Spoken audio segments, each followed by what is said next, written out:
Wow. Very good. Well, hello everyone. Welcome to the AGM 2024 for Australian Paleontology. It'll be my first AGM. I've never done anything like this ever before, so you will have to bear with me, see how this goes. I will, of course, welcome any feedback at the end of this for anybody to let me know what I did wrong. I guess we have, how many people online so far? 14 people online, and for those of you watching at home, I will change the camera here for a second so that you can see that we have sort of a congregation of UNE folk. Mostly here from UNE. We have a number of students, we have some staff, and then we have our lovely AM representatives from the Australian Museum. We have Matt McCurry and Pat Smith, who will be talking shortly. Else from the committee is Marissa Betts. She's also here. So yeah, welcome everybody. All right, so Phil's unnamed. Phil, yes, is unnamed. All right, so to start off, I'd like to do an acknowledgement of country. Here at the Australian Paleontologists, we acknowledge the Aboriginal and Torres Strait Islander people as the traditional owners and custodians of our country. Australian Paleontologists acknowledges the relationship of First Nation people with the land, sea, and sky, which comprises the focus of our work. The AAP is committed to the inclusion of Aboriginal and Torres Strait Islander people within our Earth Science community. And today, the Council is meeting on the lands of the Anawan people, and we pay our respects to their elders, past, present, and emerging. I invite anybody who is listening from the respective places, and if they wish to acknowledge their lands, please do so in the chat. So we are the new council. We have the New South Wales chapter. We took reins of the council in mid-2023, following PDU3, in a very successful run by the Western Australian Council. So my name is Nick Campione. I am the chair of the council. Vice chair is Phil Bell, who couldn't be with us today, so he gives an apology. We have secretary Pat Smith, treasurer Matt McCurry, and webmaster Marissa Betts. We'll be hearing from some of these folks shortly.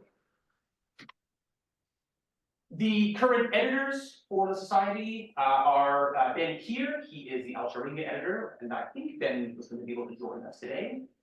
Ian Percival is the editor for the AAP memoirs. Pat Smith is doing Nova Nudum, and Sarah Martin is the production editor. Most of her role, I think, involves the copy of the AAP memoirs, if I'm not mistaken. Yes. Maybe Sarah is with us today too. So some of the things that we want to talk to you today, these sort of give a list. We're hoping that we will be done, within the 30 to 45 minute mark, so that we could all go and enjoy some drinks. I will be giving a very brief chair update, then followed by the secretary, treasurer, and webmaster. I've asked the editors to kind of put together a few slides as well on some of the updates on the respective journals. And then, of course, we'll go over into the award section. And finally, I'd like to open the floor for discussion with the society a little bit about what the membership would like to see from ourselves, from your council, but also to discuss some of the ideas that we have moving forward, things that we would like to do as a council over the next few years. All right, so update for myself. I only have a few items that I want to cover. The first one regards contracts. So every 5 years, we have to sort of rethink the contracts that we have for the various publications. In this particular case, we're talking about Altaringa, and we have been in sort of negotiations about with Taylor and Francis about whether or not we continue with them. It seems that we will continue with Taylor and Francis for another 5 years. It seems things are going quite well with them. We tried to push back a little bit with them to get some discounts maybe for AAP members. And of course, we all wanted, of course, AAP members to publish for free all the time. But what we've negotiated is a 10% discount for AAP members to publish open access. So that's the code there, but we will send that around. We'll send around a letter that puts together. So it's not a lot, but I guess if you're looking to publish open access, every little penny can help. In addition to that, every December, Altaringa will open up their collection section. So that's on the website under collections. And for a 4-week period, that collection will be entirely open access. So you can access that without having to worry about paywall. And then the last thing I want to talk about, just it's just kind of in passing, in case anybody already knew that Taylor and Francis and Microsoft have become come into cahoots about AI training. I think the main thing to note here is that Australia is not part of that agreement. So if you have any trepidations, your results are safe with you. I wanted to talk a little bit, just briefly, that one of the roles that I took on, or that council took on earlier this year. We all heard about some of the modifications that the South Australian Museum was proposing to make. A lot of them would have had disastrous consequences. And so we decided to put together a letter to the Deputy Premier to sort of point out our sort of concerns about the modifications that they were proposing. And I'm happy to announce that as of the last I heard, they had put all of that on hold. I'm sure it has everything to do with our letter in particular, and the fact that many other societies also sent in letters. But either way, we were part of a group that seemed to have had some effect. And I'm not sure if anybody's online from the South Australian Museum that would have further comments to make. But if you do, maybe something in the chat, and we can let you speak if you would like.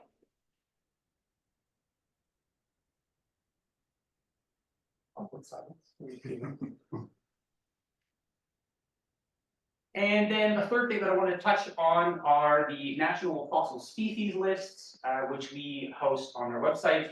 This is a list to basically give the society and anybody else who wants to access an up-to-date account on the sort of taxonomic status of valid and invalid species in our various different taxonomic disciplines. We have a number of lists already available there to be shared, but there are a couple of items that I wanted to touch base with the society about.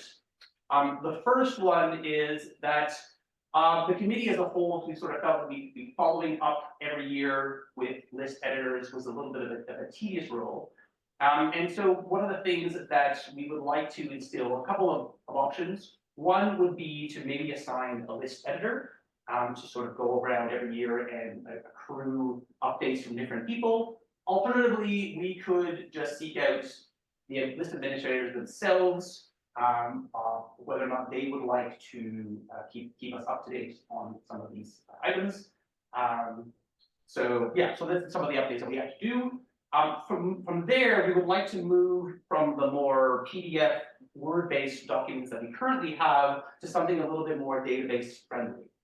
And so that would include converting documents into a CSV file format, and so that they can be uploaded onto databases. And actually, Marissa has been on some preliminary talks with the Atlas of Living Australia to maybe start seeing how paleontology and how our data could be included in some sort of broader database, whether that looks something more along the lines of PD, paleobiology database, or more like citizen science type database is still up for a lot of discussion. So I'll be very happy for anybody listening in if they have comments or desires of how this would look. We've talked about, maybe the Atlas of Dead Australia, or the Atlas of Ancient Australia sounds probably a little bit nicer, I suppose. But I think these lists would go a long way into sort of adding to this this body of knowledge and work that we all do, but trying to make it, put it into a platform that becomes quite useful, not only for museum folk who are using these lists, but also for the general public to kind of get a sense like, oh, well, I found a fossil here. What else has been found here? What kind of fossils should I expect to be finding? Seems like a neat tool to have. These are the lists that we have. We're always looking for new volunteers who can add to this. For instance, fish and insects were already noted in the last AGM that are in need to be added to this. So if anybody is out there in dire need to go through all the list of taxa of fish and insect that exists in Australia, please send us that list. Yes, in the chat. Hope there's something in the chat. Two things. Two is the chat.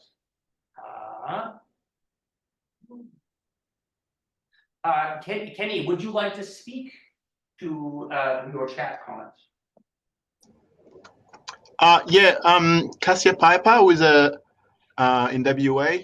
She was keen to help transfer all of those Word document into CSV files, and she started the process. So I can get you in contact with her, and she can help you with that. So then we all move to CSV files. That's awesome. That's great. Thank you so much, Kenny, and thank you, Cassie, as well, because that's not a small undertaking. That's great.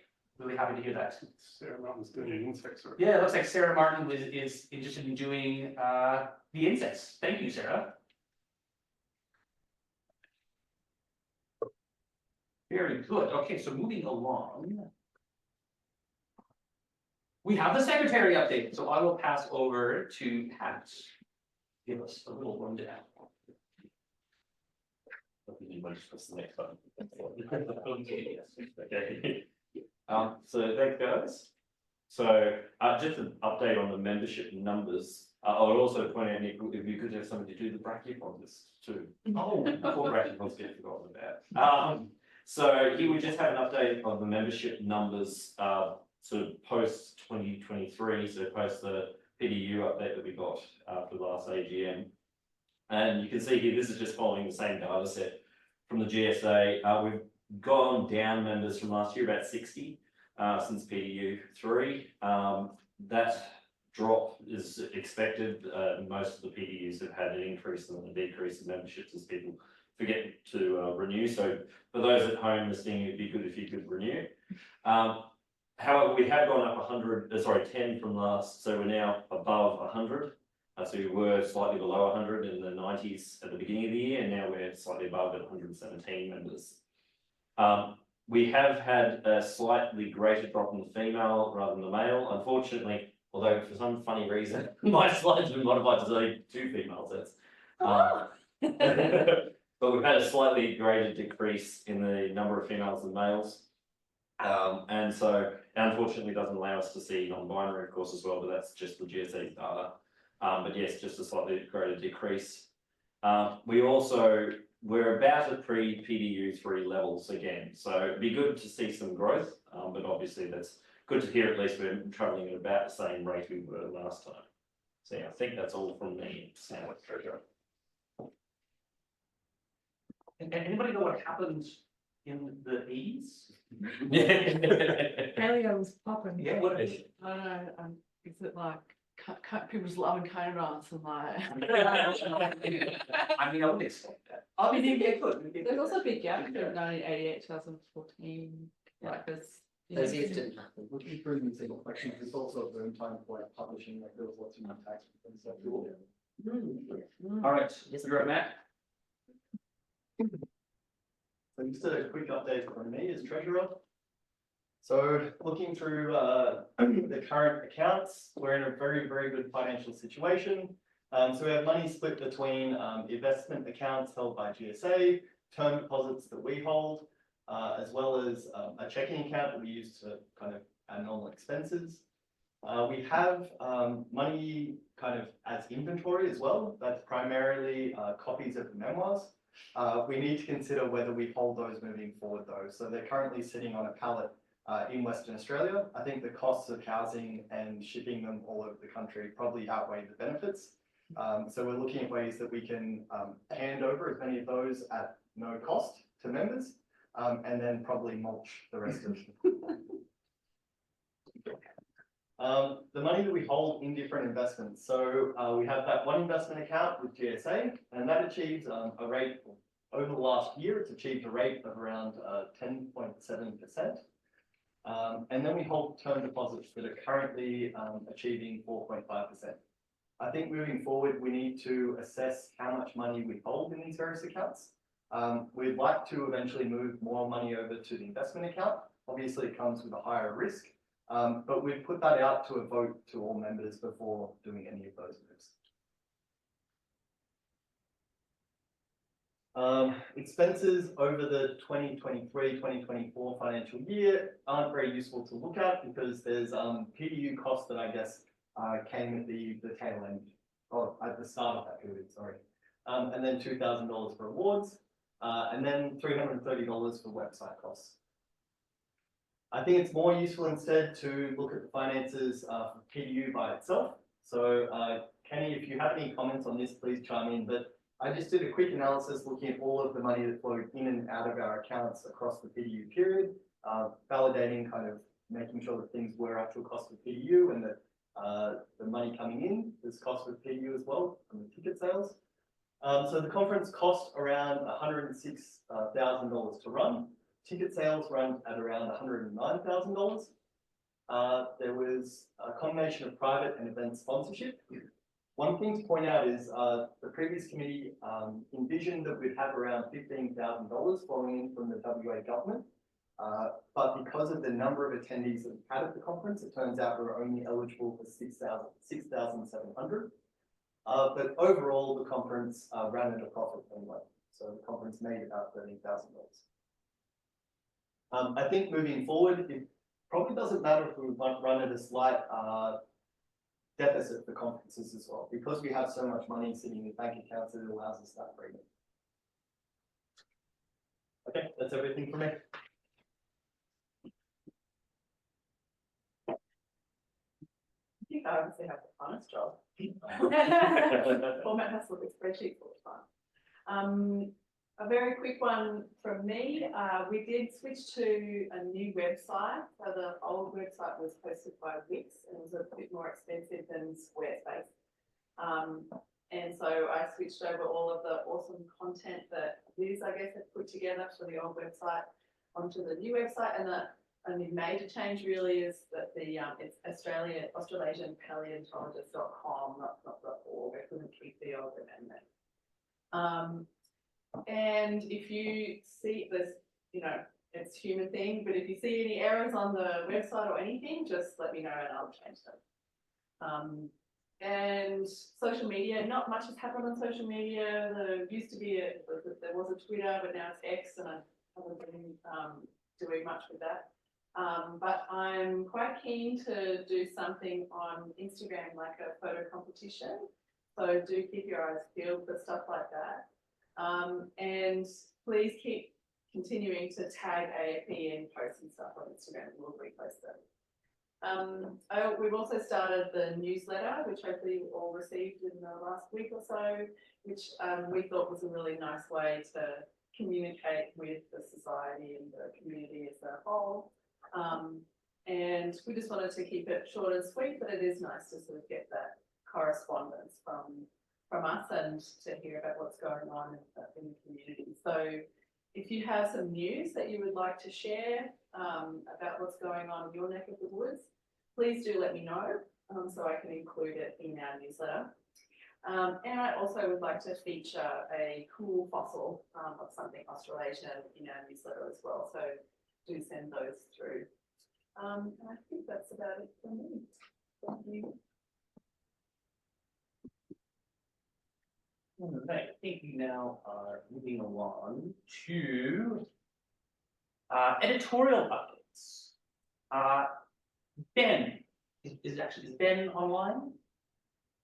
Yes, I'm just going to turn on my camera. Hey, there you are. I have your slide here for you, Ben. Good to see you, man. Yeah, likewise, excuse my singing voice at the moment. I've got a terrible cold, so it's a bit croaky. Alturinga is doing very well.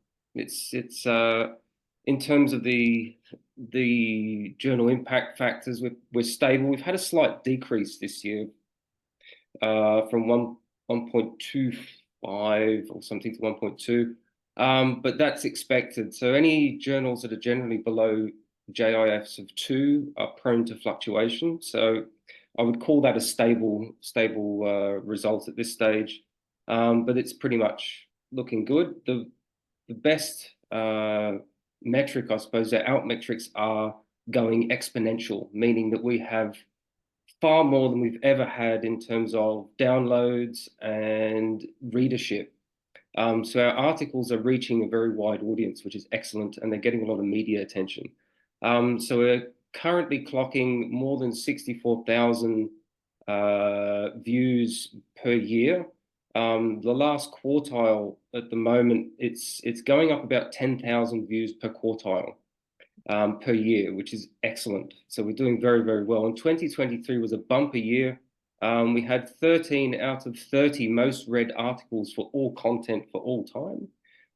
So our content last year was really peaking on altmetric scores. We're doing very, very well. So the science is getting out there, which is the main thing. Looking at the citations across the board, again, our relatively recent issues are clocking really good citations. And we've been running a lot of special issues and special series, article series lately, and they're getting some very good results. And as we might expect, it's the papers generally with Gondwanan themes. So this is the general content and our target content for what the journal's about. So we're getting that out there as well. And the Australasian region obviously is featuring highly in that. Our submissions, so over the COVID period, pretty much most scientific journals took a massive hit in intake, and ours halved. So we lost about half of our intake from pre-COVID levels, and I'm still trying to get that back. So we were running about 70 submissions per year prior to COVID. We're just over 45 now, but it's slowly increasing. And this is, like I said, this is a broad effect across most journals and across the Taylor and Francis stable of journals. It's pretty much a common story, except for obviously the really highest impact things. But our submissions are primarily Australian and Asian this year. So across Asia, it's usually just China, but we've had a bit of a broader spread, and there's an increasing number of submissions from India and Pakistan, with some very interesting stuff coming in.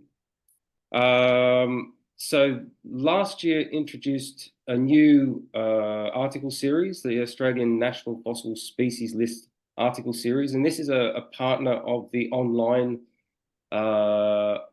species list, fossil species list sort of posts, but these are citable. So this is, the first one was published last year with the Mesozoic tetrapods. I've got 2 more actually in the pipeline at the moment, and 1 more under production. These will cover Mesozoic macroinvertebrates, which is a monster 1,000-page paper, but also fossil mammals from Australia and New Guinea, and Paleozoic tetrapodomorphs. So anybody who's involved in these species list compilations, please note, and please convert these into this article series list, because they're attracting good citations, they're very good content for the journal, and it's really within the core of what we should be doing. We've also had a really good run at the moment of special issues. So in 2023, we had the Mike Archer Festschrift, which was our biggest intake of altmetric data for last year. But we've just had the PDU3 special issue published now, and a highlight which I would flag to everybody in 2025 is the 50th anniversary issue of Altringa. So it's 50 years of Australian paleontology, and I would encourage everybody who is working on Australasian fossils to please consider submitting something, because it will be a very high profile issue, and Taylor and Francis will do some marketing for us with that one. Lastly, some small things. Taylor and Francis has changed how it compiles the issues of Altringa. It was on page limits previously. So there was a page budget that we had to meet. Now they've scrapped that, and they're going for an article budget. So basically this means I have to meet 39 sort of articles per volume as a minimum.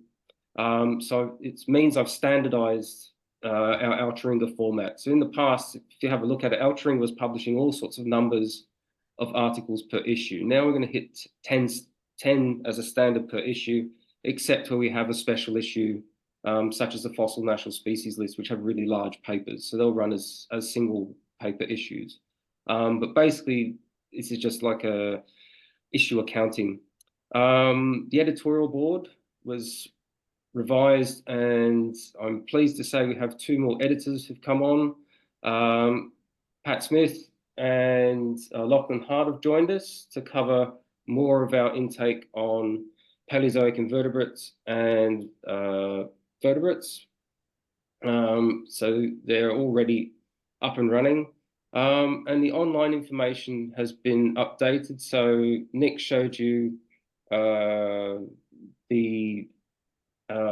compilations now, the special issue compilations, and that they will be released free online. So this has all been now converted onto the website, and all the website information has been updated. There's also a series of compilations over 10-year blocks of sort of highlight papers from the history of Altringa. So this is the idea is just to showcase more of our content, and these will also become periodically open as part of this collections. So the idea is we can bring these collections online as open access, at least periodically during the year. And that's it from me. Good, thanks, Ben. All right, moving on to the AAP members. Ian, are you online? Yes, I am. Beauty. Can you hear me? I Yeah. can. Can you see me? You can see. Okay. How do you want me to proceed? So I guess you have 3 slides, so just let me know when you want me to proceed to the next slide. Thank you very much. I've decided that I will provide a bit of a historical background for those of you students or folks that have not been long-term members of AAP or AP, a bit of a historical background.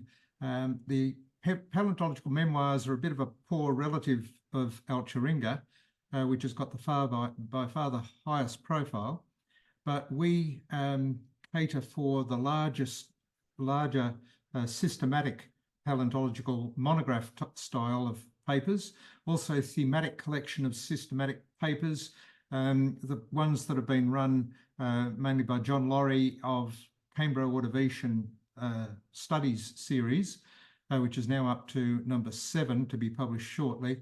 That has been particularly successful. Grouped papers on geographic region is another one, and phyletic groups such as trilobites or bryozoans, for example, and conference proceedings. We do those not all that often because they don't tend to sell all that well, except to the conference participants.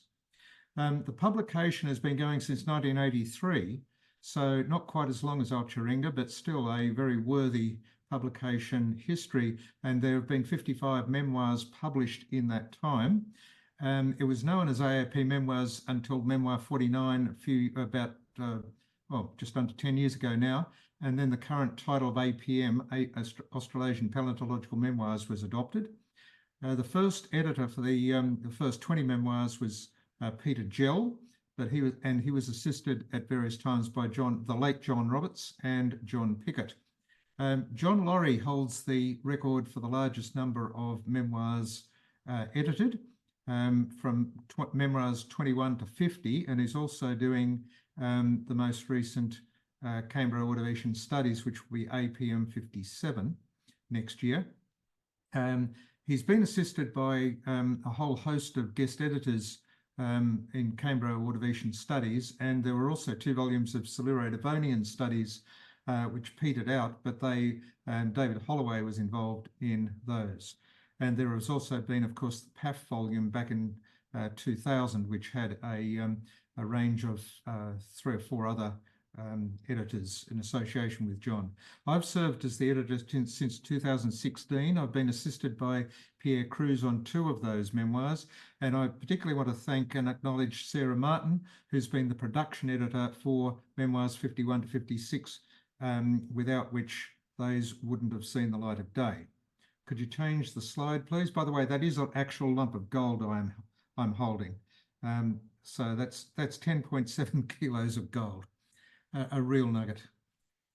There are 2 memoirs currently in production, both well advanced. APM 56 is one of these ones on grouping 2 papers which are largely concerned with early Ordovician conodonts. By this means, we hope to be able to corner the market in early Ordovician conodonts. and with a view to selling some of the monographs. Both papers' lead author is Yongyi Zhen, and I'm involved in both, and that's why Pierre Cruz was brought in as guest editor, so that it was at arm's length. That'll be is anticipated to be published later this year. The first paper is now ready to be sent to Sarah. If it won't be a tight deadline because the companion paper is yet to be reviewed and so forth. So that's the first one that's in production. The second one, APM 57, is the latest in the series Canberra Ordovician Studies. It has 8 Cambrian papers, 8 Ordovician papers, and 2 sitting right across the boundary. So it's a very good mix. It's got a host of luminaries in the Canberra Ordovician space. John Laurie is the chief of them, a lead editor on those, along with James, who's online, Jim, who's online, Marissa's who's in the room, Glenn's online, me, and John Patterson, who's in the room. So we're all present and accounted for. That is going to be 610 pages, according to John. We've got a couple of potential future memoirs at least thought about, and the authors, at least in a few cases of the APM 58, one of them I know is quite anticipating that he get his paper into the memoirs, and that is a colleague of mine from Nanjing Institute, Guangshu Wang, and that he is publishing on late Ordovician heliolitid corals from New South Wales. The other paper that might go in there, and I believe it's well advanced, is by Juan Jeong, a South Korean expert, a young guy, but really pushing ahead on stromatoporoids. He is describing them from the late Silurian Narrabri limestone in conjunction with Yongyi Zhen.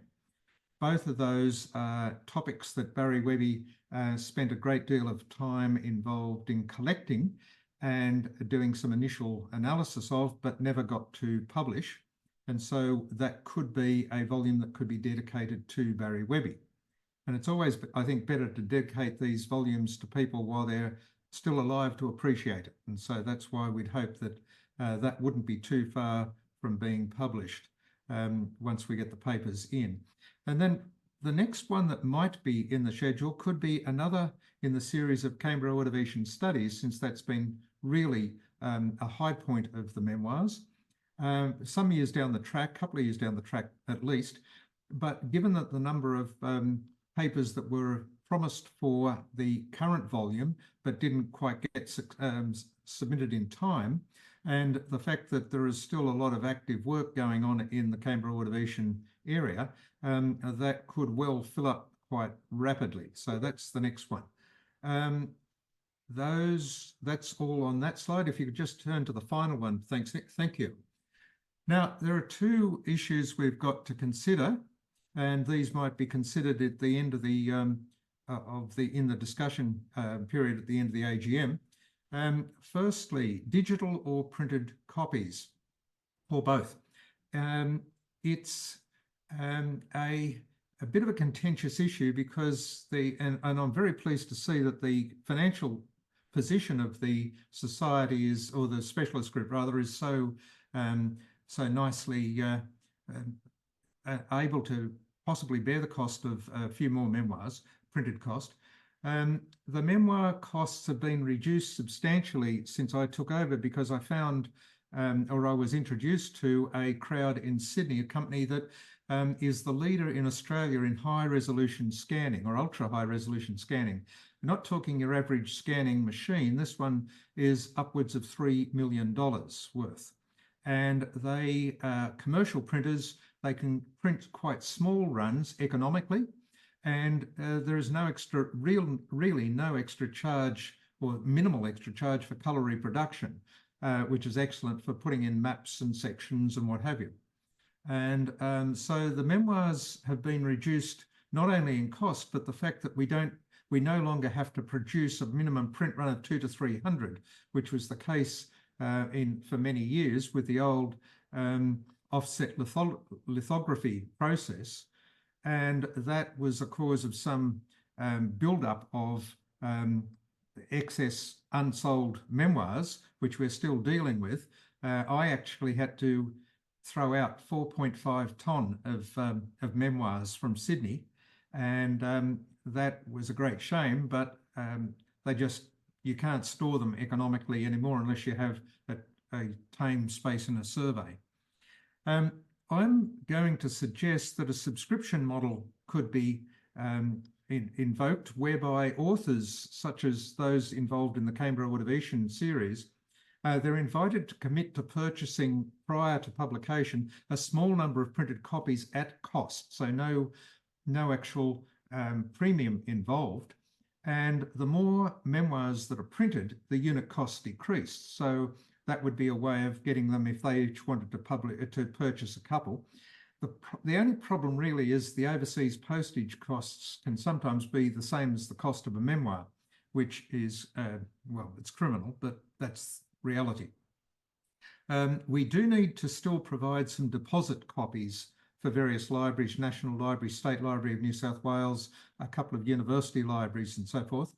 That adds up to half a dozen or so. And a minimal number can be retained for future sales, but I'm suggesting not more than 20. There will always be people that want to have a nice printed volume on their shelves. Myself, I always prefer to look at the printed page in close comparison of species and what have you.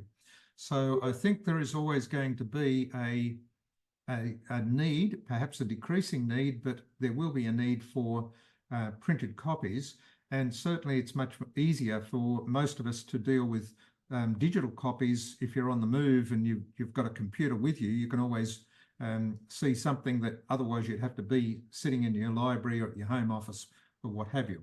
So that's one thing we need to consider. And then the second one has been going on for a while. When I took over the editorship, I was made aware of an arrangement that had been set up in 2010 between AAP, as it was then, and a digital library subscription service, which is actually run out of RMIT in Melbourne. And that's why it's got RMIT in its name, Informit. That's quite smart. But AAP is under an obligation to provide Informit with the complete digital files for each memoir at absolutely no cost. So we do all the work, and then they sell it on to their digital library subscribers at a profit. And I understand we receive a small royalty payment. I'm unsure of the exact amount of that, and perhaps Matt might have found that somewhere in the table of incoming of credits. But I question this. I don't know if it's fair. I know that the reason why it was done was to give AAP a greater prominence in being able to send copies around the world into various libraries and so on. But the point is that ever since that happened, the sales of hard copy took a huge hit, and there were some going out, but essentially digital files, since many libraries now rely solely on digital subscriptions, took away all of those possible sales.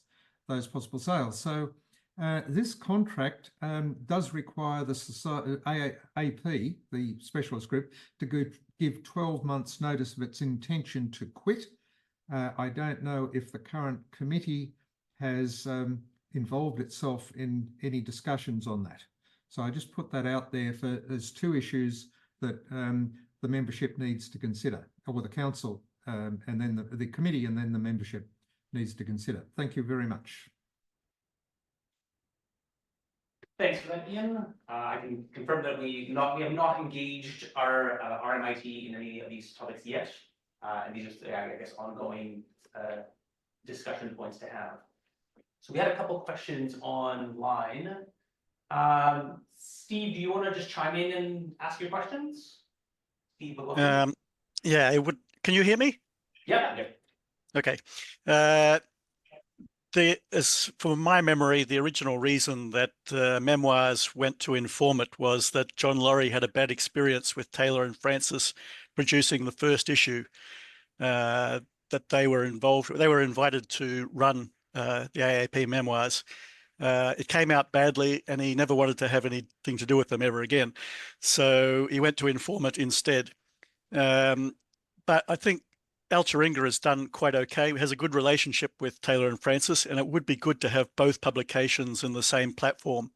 And Taylor and Francis could market the memoirs and distribute it in the same way it does for Alturinga. I think we get a bit of money back from Taylor and Francis. We could do the same thing with AP memoirs. And I would also favour going completely electronic for the memoirs. They're big volumes, and very few people ask for hard copies of reprints anymore. And if you're moving jobs, it's much easier to move electronic files than whole libraries.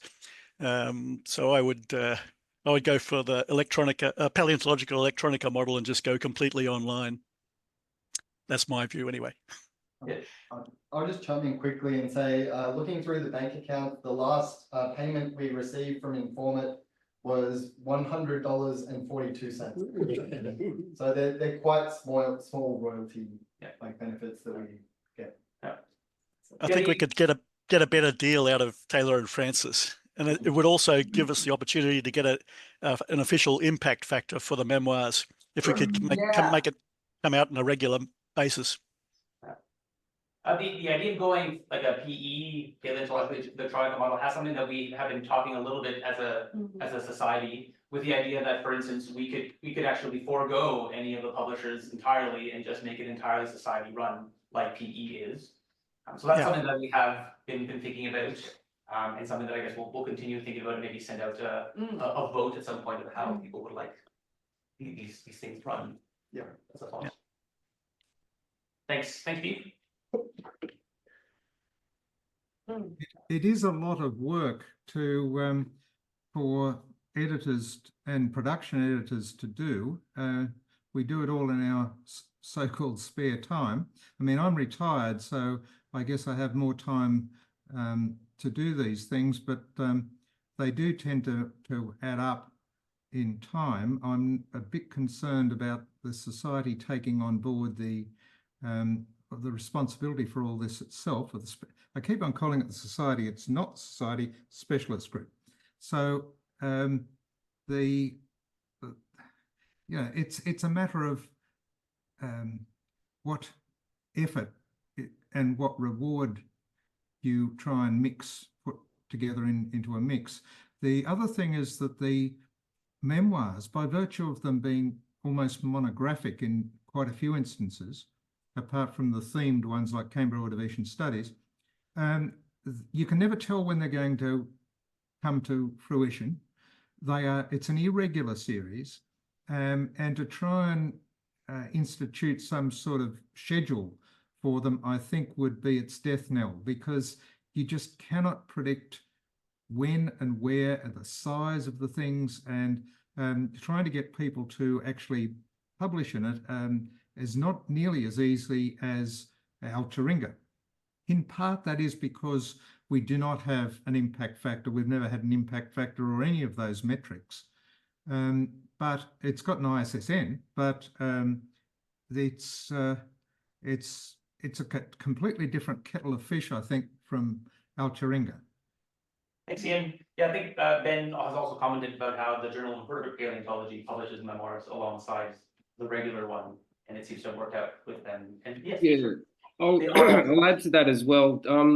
So Alturinga in the past has published what Taylor and Francis call bespoke copy, which is basically articles that are not they're not submitted through the manuscript central system. They're basically like one-off or let's say irregular publications that accompany Alturinga online. So if you go back to, I think it's 2006, Alturinga published a supplemental issue or a supplement. This was a one-off. But that was a kind of bespoke, as they call it, publication. And with PDU3, we just did the PDU3 abstract compilation as a bespoke paper. So the idea is you could do something similar with the memoir series if you wanted to. You could have it as a kind of internally run and peer-reviewed journal that then is kind of part of the whole Altringa platform. The problem of that is it does get absorbed into Altringa. So it depends if you want to have it as a standalone piece or as a kind of subset of what Altringa publishes. I don't know about the JVP memoirs, but that's also a Taylor and Francis journal, and they publish the memoir series alongside issues of the main journal, and they do that on an annual basis. So there is a precedent for it, and we can investigate that if you want. Thanks, everyone. All right, just moving along. Pat, what do you want to say about nomen? Thanks, Nick. So yeah, so nomen nudum is obviously just this year we've had the early release version of it come out in March 2024. So we're just currently going through now and just fixing up all the little issues that came up. I had quite a few sort of pointed out, a few sort of small editorial things that need to be adjusted. So also working with Marissa, just getting the current ones also working online as well. Currently the hyperlinks are a little funny sometimes. They seem it's all good, Marissa. We'll just get those up online. Hopefully by the end of August, everything will be adjusted and fine. So this year we had 4 book reviews, 2 conference announcements and 2 news items. Along with, we had quite a substantial individual contributions section, which included 106 individual contributions. For that, that's up 7 from the previous year's versions. And given the slightly reduced memberships, that actually makes up about 90% of our membership providing individual updates on their work. So that's actually quite a good coverage of what Australian paleontologists are doing. Next year's volume, I'm going to start transmission to a sort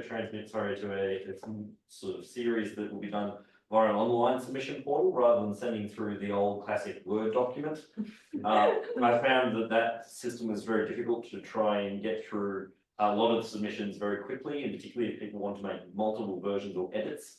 And so I had several people send through versions or copies after the submission date that they wanted updated. And it was very hard to track those updates through Word. And so using the SMS form hyperlink that I'll send out, people will be able to fill in. It'll also make it much more standardized in terms of submitting formats. The only thing is if people want to send me images, which please do, the last issue I received very little in terms of imagery. It has no cost, obviously, to make more pages in these nomen nudums for this newsletter. So please send me your images. I really would love to have more images in this. That will just have to be done via email though, just because of the way the Australian Museum systems work with MS Forms. They don't allow me to do any sort of uploads of files through that system. But I'll be sending out a call probably in about a month or two's time for the next one, and hopefully we get as many people as we did last issue. Thanks. Thanks, Pat. All right, well, now moving on, I am sorry, I realized that I completely underestimated. So we're going to keep going. Hopefully everyone can stay online and we can finish the meeting at some point in the evening. All right, so moving on to the awards. So to start off, I guess I want to just present a little bit about the awards that we have, especially for people who might be new to society and may not know the awards we currently have. The Mary Wade Prize is not actually awarded this year, it'll be awarded next year. And into that, I guess it would potentially include the 50th anniversary as a potential recipients. So the Mary Wade Prize is in honor of Mary Wade. Oops, sorry about that. Dr. Julia Wade, an Australian-born researcher in Cenozoic foraminifers, Mesozoic dinosaurs, marine reptiles, and mollusks, which is, quite the range. Also, as well as Paleozoic nautiloids and the Ediacra. So this is a biannual award for early career researchers. So this is individuals who are less than 5 years from having received their PhD, and it's for the best paper published in the previous 2 years in one of these publications. So that could be Altringa, or the AAP memoirs, not the no unum. Boo. So like I said, this was not awarded, but do consider submitting some of your fancy papers to Ben, so that you can be considered for this award prize. Yeah, there you go. One that we will be giving out this year is the AAP Dorothy Hill Award, and this is in honor of Professor Dorothy Hill, an Australian-born researcher whose work spanned paleontology and geology. She was the first woman elected as Fellow of the Australian Academy of Science, of which she would then later become president. This is an annual award for middle career researchers, so this is now more than 6 years from their PhD and pre-retirement, so pretty big range in ages. And it's for a high quality first author paper on Australasian paleontology, but this one is not limited to any one of our journals. It could be in any journal. And this year, I am very proud to say that we're giving it to Dr. Larissa DeSantis on her paper, an ancient arboreal marsupial fruit mega herbivore from the Miocene of Australia. Now, Larissa, did you make it in time?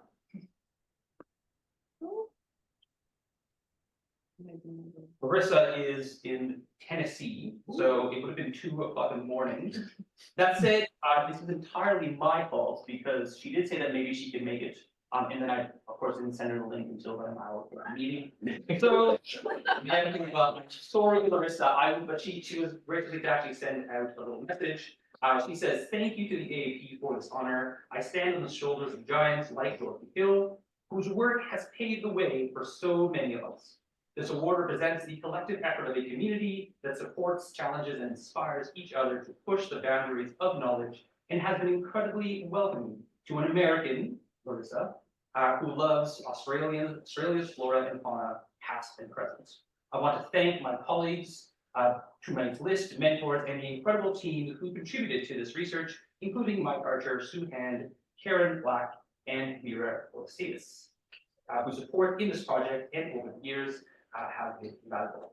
Lastly, to the women, First Nation people, and anyone not traditionally included in the scientific community, let's continue to make our mark, not just in papers we published, but in the future we shape together. Thank you, and Aussie, Aussie, Aussie. Oh, something to check.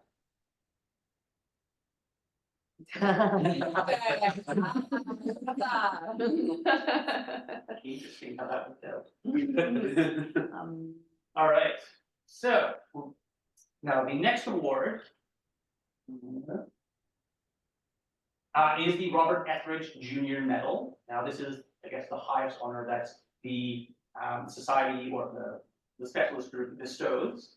And this is in honor of Robert Etheridge, a British-born paleontologist that trained under Thomas Huxley. Etheridge served as the curator and director of the Australian Museum and key figure in the early success of the museum's collection display. The medal is awarded in honor of exemplary lifetime contribution to Australasian paleontology and considers the number and quality of publications, research, communication, and contributions to student education. And this year, we're actually giving out 2 medals, kind of to fill in the gap left in this list by COVID. And the first recipient is Professor James Jago.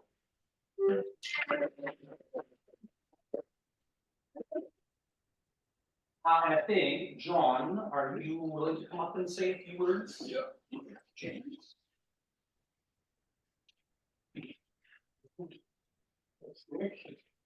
So, myself and Glenn Brock nominated Jim. I think someone say Glenn's on the line, so Glenn can pipe in once I've said a few things. But yeah, it's an honour for me to say a few words about Jim Jago. It was obviously hard to sum up Jim's career in a single slide, but I've tried to list some of the greatest hits there. So those of you who know Jim and have perhaps followed his esteemed career over the last 50+ years will be aware of his amazing paleontological contributions, particularly on the Cambrian of Australia. But it's also important to acknowledge that Jim's not just a paleontologist, he actually does a lot of work on stratigraphy, sedimentology, and tectonics. So he made really important discoveries and contributions in those areas. I think it'd be safe to say that Jim is the guy when it comes to the Cambrian of Tasmania. I think he probably single-handedly described all the trilobites and agnostics from the state. But he's also been a really key player in the Cambrian paleontology and geology of other parts of Australia, especially South Australia, where he's done a lot of really important work in the Courier Peninsula in particular, but also northern Victoria land in Antarctica. And in fact, Jim has been sort of immortalised in geographic circles in that he has some nunataks named after him in northern Victoria land. I can speak a little bit more to his Emu Bay Shale research. And Jim's obviously been a very key part of that team since we started working there in 2007. In fact, I think it was a trip that Jim and I did the year before, about 2006, where we found the site that we now call Buck Quarry, which is where the majority of the lovely material comes from. But not only has Jim been making really important research contributions on the Emu Bay Shale biota, but he's also done the hard yards that often go unnoticed. So Jim's one of the key people who's actually registered every single Emu Bay Shale fossil, and we're well over 5,000 specimens now. So he's done a lot of hours in the museum. He's not been shy of taking on service roles as well. He's made very significant contributions to not only his home institution, but the community at large. So in particular, or I'd say some of his South Australian colleagues would probably say he's part of the furniture in the South Australian division of the GSA. Almost, as I've said there, almost continuous service between 76 and 2014, including just about every role you can take on there. But he's also been pivotal in the International Subcommission on Cambrian Stratigraphy. So he was a voting member for quite a long time, and also made a really important contribution as the working group leader for what was Cambrian Stage 7. Those of us working in the Cambrian would now know as the Buchangian. So that was really important timescale work. So with Jim being probably one of the most humble individuals you will ever meet, with someone with no ego or expectations whatsoever, it's a great pleasure for Glenn and myself to nominate Jim, and we'd just like to congratulate him once again on a stellar career. Thank you. Feel free to pipe in if you wish.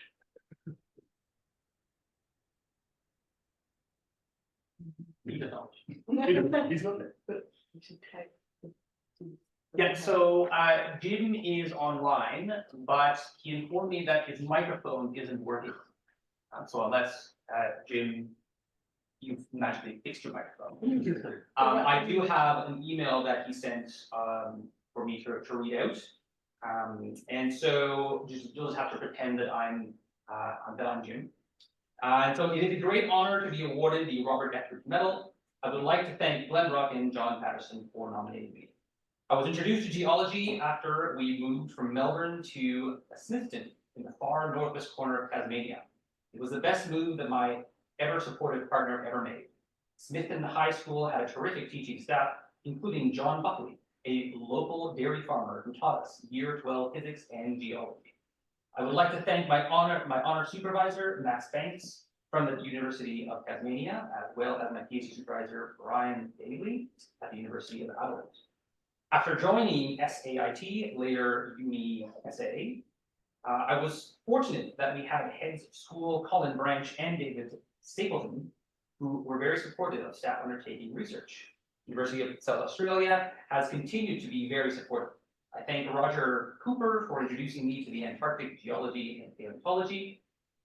As some of you would know, I have spent a lot of time looking at Tasmanian Cambrian fossils, many of which were first found by members of the Geological Survey, particularly Keith Corbett, Tony Brown, and Peter Bailey.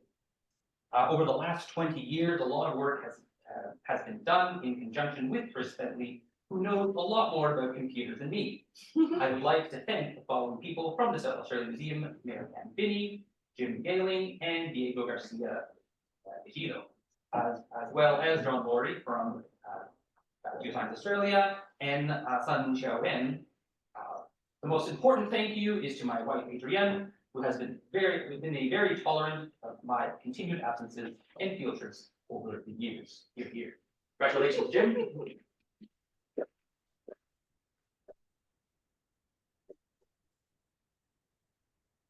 The next award, or the next medal, is to Professor James Galen. So the Jims continue to rake it in. James was nominated by Bruce Renegar and Mary Drowser. Unfortunately, none of them could actually be here today. So I was actually going to open up the floor to anybody here with us today that would like to say anything about James Galen. Else I was going to read an excerpt from a paper that Bruce Renegar wrote.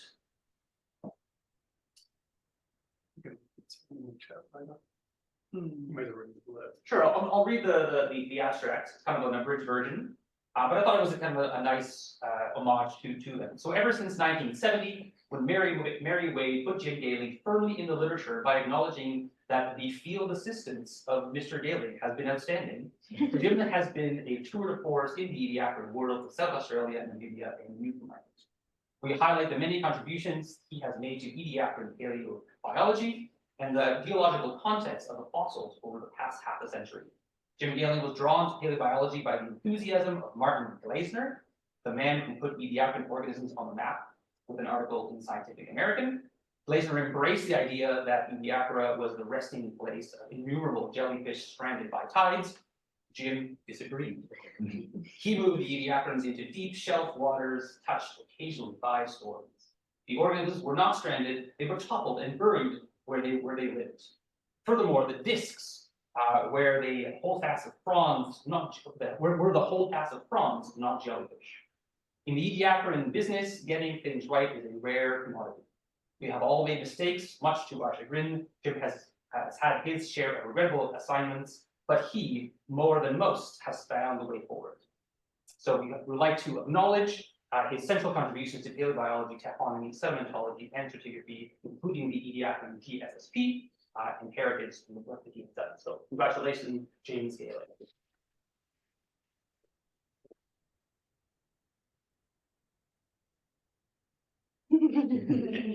Excellent. To the gym. To the gyms. All right, so that concludes the awards. And so the last bit of today's session, and I admit it is now 6 o'clock, was to kind of open up the floor to just a few discussions and things that we would like to do.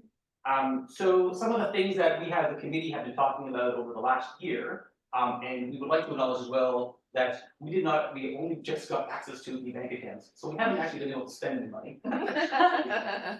But one of the things that we would like to open up is the idea of providing support to the society in the ways that we can actually increase research being done.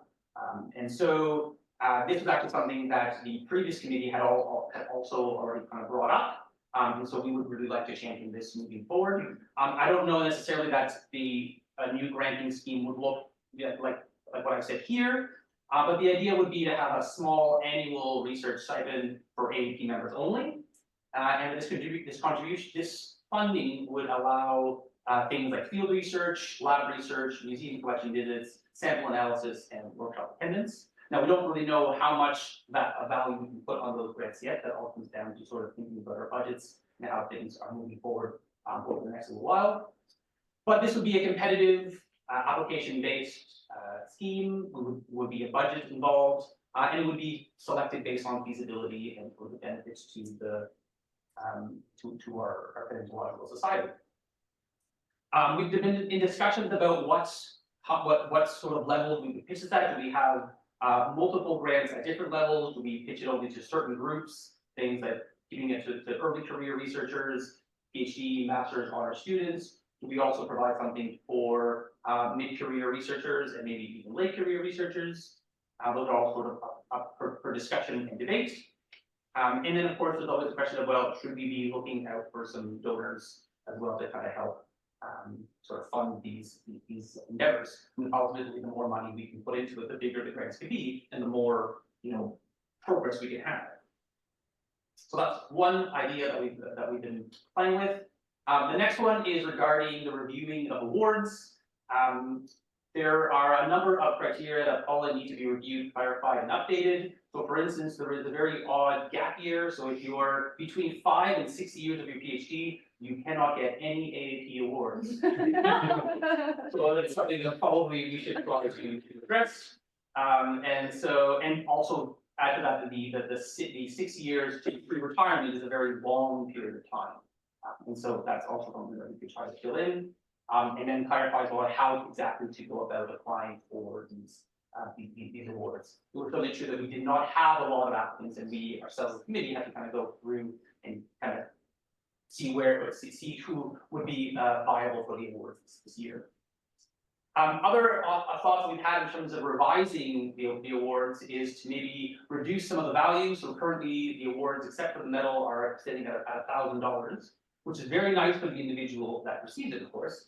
But maybe we could try to reshuffle some of these funds around, especially if we do want to have grant schemes. And then on top of that, if we limit the number of the value of these awards, we can then offer more awards. We could offer, early career, mid-career, and life achievement awards, as well as linking it to specific publications or maybe to specific achievements based off of nominations. We could also have an Alberta specific award, as we currently do, or I guess I should mention the AAP memoirs, apologies. And then also maybe a Paleo Art Award. So some thoughts there with the Kenny, would you like to speak to this? My comment was about the previous slide. Yeah, about the. You can go back. Yeah, so that was already voted in, so it just needs to be happening. Sure. Sweet. All right. We had sent a survey to members, and we got the feedback from members, and they were positive. So now it's just about writing up what the actual scheme is about and allow people to apply for it. All right. Oh, awesome. That's great. Thanks for that. And then the next slide. In the next slide, also, you can. There's not supposed to be a gap year between the two awards. The Mary Wade is meant to be the first 5 years, and then the Dorothy Hill one is meant to kick in the following year. Okay. Then I think in some cases probably you're right, and it was just the way that the criteria were worded. So we just kind of have to review some of those criteria just so that it's clear in those cases. But thanks for that, Kenny. Steve, did you want to say add some discussion? Yeah, it's just what I wrote in the comments there, that the European Union previously had a small grants program called Synthesis that funded visits for researchers at universities or museums or wherever, mostly to go to museums in other countries to do mostly systematic work based on museum collections. And it was highly successful, produced hundreds of publications. It's now finished, but a similar system could be established for travel to interstate or across to New Zealand to look at, to work for short periods, like up to 2 weeks, on museum collections. That would cover perhaps travel and accommodation. Thanks, Steve. Could I speak to this, Nick? Ian Personal, could I speak to this? Yes, of course. Could you go back to the previous slide, please? Okay, I am the treasurer of the Linnaean Society New South Wales, and so I have a deal of experience in what you are proposing, because we have several scientific research grants that we give out each year, and one of them is in earth sciences. The thing that you've got there, it's available to AAP members only. We ran into a problem with the ATO and deductible gift status, which is your bottom point there. If you want to attract donors wanting to support Australasian paleontology, often those folks or companies or whatever would like to give a tax-deductible donation.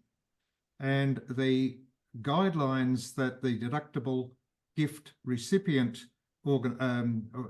by laws and what have you are governed by specifically state you cannot restrict it to members of a society, because that's like it's not at arm's length, and it's too close to the donors. Sorry, the people on the receiving end are too close to the people giving it out. And so you have to have an unrestricted application process. So I just flagged that, if that might be a problem. I'm fully in favour of what you're proposing. The other thing is that the way that the LINSOC does things is to have, as the AAP does, a series of investments, and we allow 50% of the investment income for the preceding year to then be allocated into all of the research grants we award. And the maximum currently that we have for those research grants is $2,000 per recipient, but we do offer multiple ones, so that there might be a pool of, say, $14,000 in one of the biological research grant areas. And so there's 7 recipients possibly, although there might be more because we don't always award the full amount. But that means that by allocating 50% of the income from a preceding year, you never eat into your principal. And that could be a way of perpetually funding not only perhaps one grant, but it might be a couple, depending on, of course, how much you're going to get. You're going to choose for the principal, the amount of the grant. But I'm fully in favour of this. It does really benefit particularly people in the lower part of the early part of their career. Honours, we give to honours, MSc and PhD students. We don't tend to give to early career researchers and so forth, because we figure that by that time they are competitive in the overall grant situation, which is highly competitive.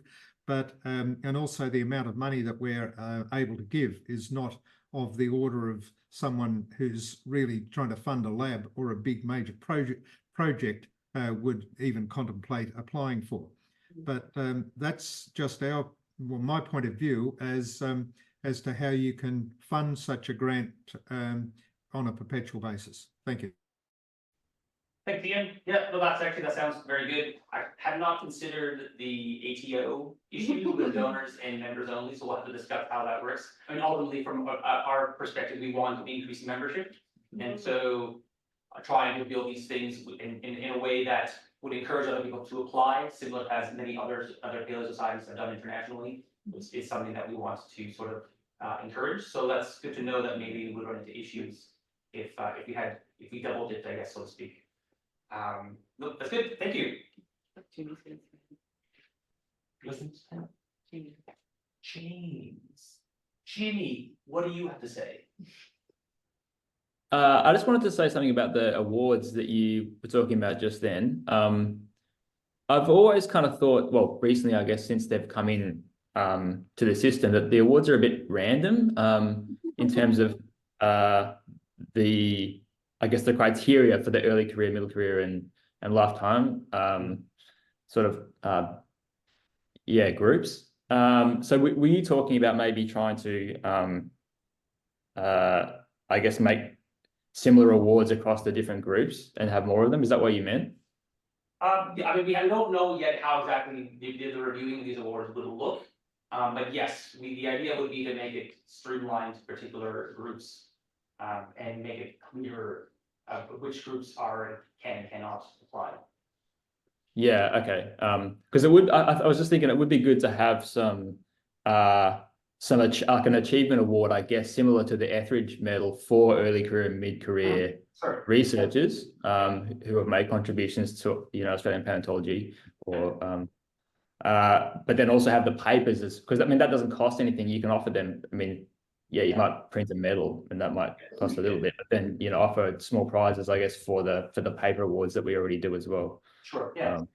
Yeah, well, I think that's exactly it, is potentially reduce the values for them, I think makes sense, especially if we want to then be funding research. So. That's good, thanks, James. All right, so then the next thing that we have been talking about, and maybe Ken, you can speak to a little bit of this momentarily, is about subsuming CAVEPs or including CAVEPs as part of the AAP. So for anybody who's not familiar with CAVEPs, CAVEPs is a conference on Australasian vertebrate evolution, paleontology, and systematics, and it is a biennial conference that currently doesn't have any sort of society basis. But it has quite a bit of attendance. So this past year, for instance, about 180 participants that went to the Melbourne conference. And there has been a proposal spearheaded by Kenny to get CAVEPs on board with the AAP. We still don't know exactly how that looks, and well, we have preliminarily said that would be a good thing to be considered, in particular because it may actually help increase AAP's membership. From CAVEP's perspective, it might actually help stabilize some of their finances and issues with running the conference. But it will come with a couple of logistical challenges. First and foremost, we would have to decide how exactly the conferences would run so that there isn't necessarily a conflict between PDU and CAVEPs, which is something that happened last year. And it is also a vertebrate only conference currently, so that may or may not be something that some of our membership may care or not care whether or not this happens. So happy to open the floor to anybody who has comments. Kenny, would you like to say anything? I think you covered everything. Cool, excellent. Yeah. Don't go anywhere near my food. There's not sharing that.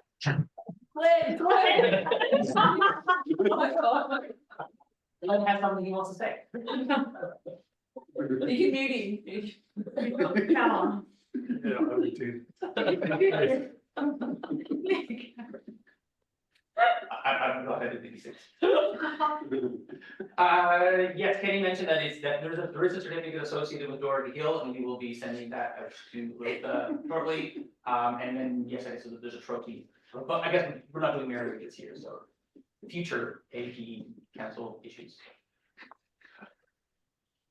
All right, the last thing that I wanted to cover here was another idea that the previous council had sort of instigated, and I think you guys had a couple of, at least was it one symposium that you did, Kenny, or was there a few? We had several, so it was because of COVID and that we stopped it, but we're trying to get all the different local communities to get together more often. Mm-hmm. So having once a year, everyone in Sydney get together, everyone in Adelaide together, all the one in Perth, and try just do a short day of presentations, what people are working on, and get together and maybe have a dinner afterwards. And it worked well with so the first year we did it, Sydney, Adelaide, and Perth did theirs, and we Brisbane didn't do this because it was the year of SVP. And I think it's so, and we were gonna get the following year more people to join, but COVID happened. Sure. Yeah. Okay, cool. All right, so that's interesting. So the thought that I guess we had as well was these symposia could also sort of fill in the gaps left by the conferences. So for instance, PDU doesn't run every year. And so one of the thoughts would be that if we start integrating CAVEPs in, I had kind of drawn up a little bit of a potential schedule of how it could work with the symposia, CAVEPs, and PDU running on different years. And so for instance, if you had a PDU year, you could then go to a CAVEPs campus would have to run right after the year right after, then you can have a local symposia. Then another campus and then PDU and so on. I think this schedule would work, but it would involve campus changing their current schedule because they're currently they're not running this year, they're running next year. And then, but then also potentially then the idea will be we can continue doing local symposia on the off PDU years for the remainder of the associate of the specialist group as an idea. But that's, yeah, that would be something that we will have to think about. Any thoughts from the membership regarding both symposia and bringing CALIPs on board?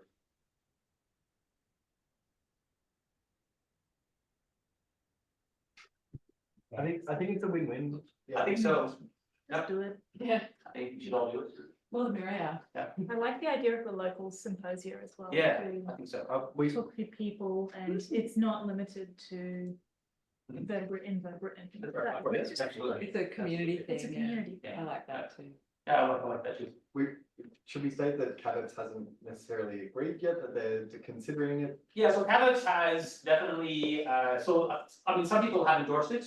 Others are still, they want to send it out for a vote to the CADIPS community. Of course, I don't know what that looks like since there's no actual physical association. I was gonna say, if CADIPS isn't like an entity. No. It's a conference. Yeah. So they're gonna send it out to regulars.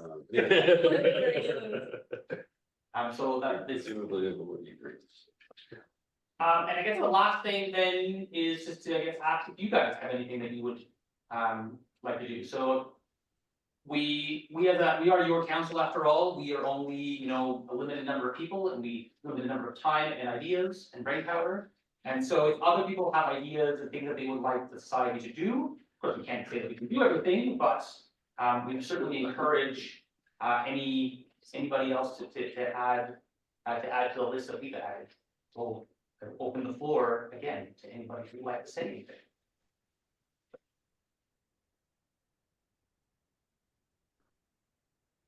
I guess I have a quick question. Can you hear John when John speaks? We can repeat. Okay, good. Oh, they can. Has there been any discussion yet about where the next PDU is going to be? Because obviously we have a split committee. It's been discussed, but not decided in any way yet. Okay. I think the way that we're looking at deciding was to actually cost out multiple scenarios. Yep. And assess the benefits of either, before making any type of call. Okay. Sounds sensible. Where would you like it, John? Armidale, of course. Well, I mean, currently in the council, the city folk are outnumbered. Voted. So, We have nice winery. I think that that's right though, that we would kind of cost out a few different Yeah. ideas. And probably, I guess, I mean, we have some time, but no time at the present. Yeah. So. We were considering costing out third options as well, Armidale, Sydney, and as well as other. Sort of in venues in between. New South Wales. Okay. And what year would be the next PDU? So it would be mid 2027. Okay. So the distant future.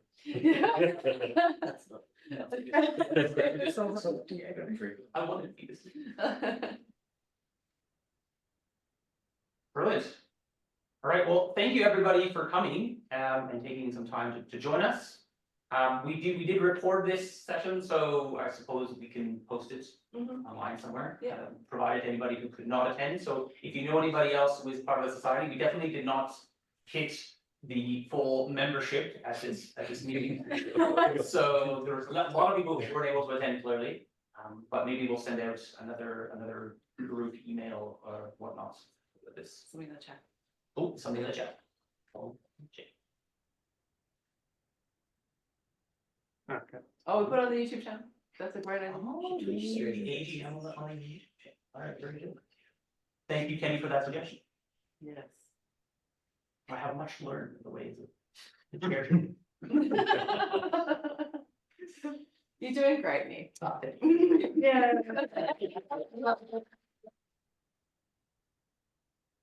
Thank you, everyone. Meeting adjourned. Thank you.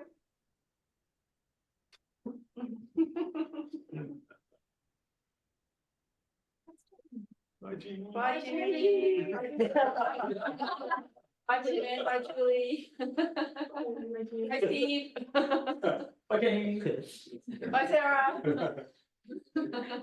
We should propose an Uppsala committee for the next one. Yeah.